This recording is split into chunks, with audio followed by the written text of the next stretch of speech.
Pagkakat ng ref magnet, gagamit po tayo ng, ito yung LCD ng Alpha MK2. Then, engrave. Ihong mo muna.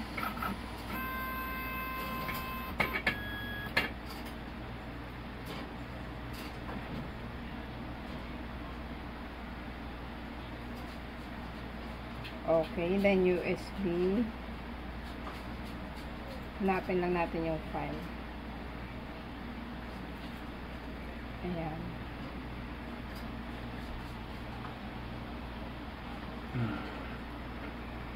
Okay.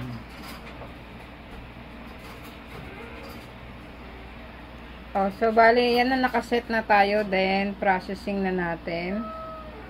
Of course, yung focus. Naka-focus na ho yan. Drag natin yung bilog. Dito. Ayan. Kung nakikita ninyo kung saan ko siya idalhin, doon siya napupunta. Medyo maliwanag yung screen sa video eh. Frame natin. Ayan.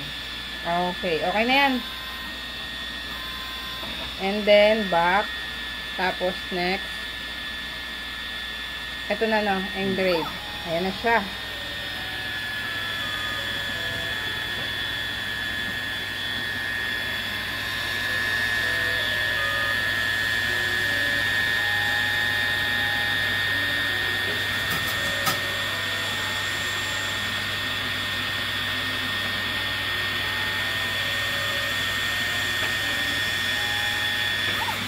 Okay, natapos siya in 21 seconds.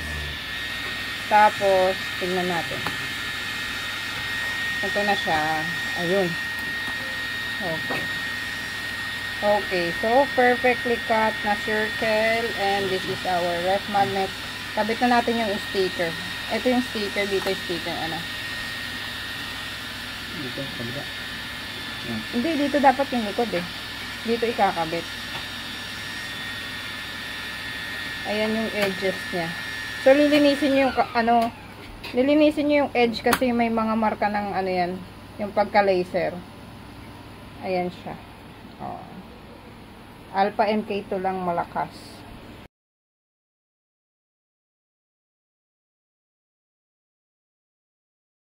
Hindi siya magnet. Ayan. Ref magnet, guys. Okay. Perfect.